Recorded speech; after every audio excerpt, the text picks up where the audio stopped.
दिवाली का त्यौहार बस कुछ ही दिन दूर है और पूरे गुजरात में इसकी तैयारियां जोरों पर हैं। ऐसे में ये दिन थानगढ़ के कारीगरों के लिए वरदान बन गए हैं। यहाँ के स्थानीय कारीगर पारंपरिक मिट्टी के दिए बनाकर न केवल घर घर रोशनी फैला रहे हैं बल्कि अपने हाथों से रोजगार की एक नई किरण भी जगा रहे हैं। थानगढ़ में कई परिवार वर्षों से मिट्टी के दिए बनाते आ रहे हैं।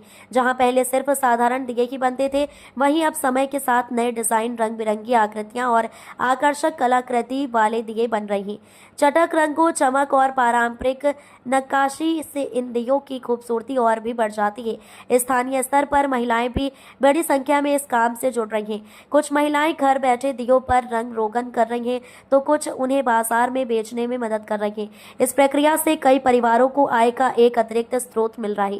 थानगढ़ के बाजारों में इन कारीगरों द्वारा बनाए गए दियों की भारी मांग है। स्थानीय स्तर पर ही नहीं बल्कि आजकल ऑनलाइन माध्यमों से भी दियों की बिक्री बढ़ रही है।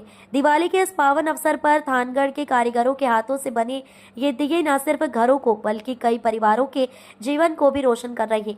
मिट्टी से रोजगार का ये अनूठा उदाहरण थानगढ़ के लोगों के लिए गौरव और प्रेरणा का स्रोत बन रहा है।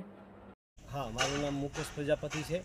અમે અંદાજિત 8 થી 10 વર્ષથી આજે કોડિયાનો ધંધો કરી છીએ, જેમાં કોડિયાની જે પ્રોસેસ હોય છે પહેલાં માટી આવે છે, માટી દરીને સૂકી કરવામાં આવે છે, પછી અહીંયાથી પ્રેસમાં કોડિયા બનાવવામાં આવે છે, અહીંયાથી પછી બહાર સુકાવવામાં આવે છે, જેમ કે તમે સ્ટોક જોઈ શકો છો એમ બહાર સુકાવવામાં આવે છે, પછી એનું ફિનિશિંગ થતું હોય છે, ફિનિશિંગ થઈ પછી ભઠ્ઠામાં જાય છે, ભઠ્ઠામાંથી પાકિંગ પછી બોક્સ પેકિંગ થતું હોય છે, એ બોક્સ પેકિંગ કરીને પછી અમે એક કોડિયું રહ્યું હોય 50 પૈસાથી માંડીને 1 રૂપિયો 2 રૂપિયા 5 રૂપિયા સુધીનું કોડિયું વેચતા હોય છે।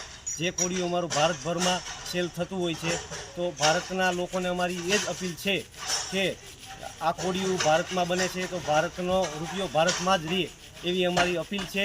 અને આ સ્ટોક બનાવવા માટે, અમારા કોડિયા બનાવવા માટે અંદાજિત 5 થી 6 મહિના અગાઉ સ્ટોક કરવો પડે છે। જે સ્ટોક કરી છે એ અમારે દિવાળીના 1 મહિના નજીક હોય ત્યારે અમારું સેલ ચાલુ થતું હોય છે। અને દિવાળીના દિવસોમાં આ કોડિયા અમારા વધારે પડતા સેલ થતા હોય છે। અને આમાં અમારા જે મજૂર છે, અમારી 10 થી 15 મજૂર આવે છે, એની રોજીરોટી પણ ચાલતી હોય છે। જેથી કરીને હું ભારતના લોકોને એક જ નમ્ર અપીલ કરીશ કે ભારતનો પૈસો ભારતમાં રહે, એટલે કે ભારતની સ્વદેશી આઇટમ ભારતમાં ઉપયોગ થાય એવી અમારી અપીલ છે। કે ચાઇનાની જે આઇટમ આવે છે, જે દિવેલિયા, એ ઉપયોગ ના કરો અને જે આ ભારતની સ્વદેશી આઇટમ છે, જે ગૃહ ઉદ્યોગમાં કોડિયા બનાવે છે, જેથી કરીને ભારતના લોકોને રોજીરોટી મળે છે, એનો ઉપયોગ કરશો તો આપણે ભારતને પણ ફાયદો થશે, જેથી કરીને આ બધું રોજીરોટી બધાની હાલશે।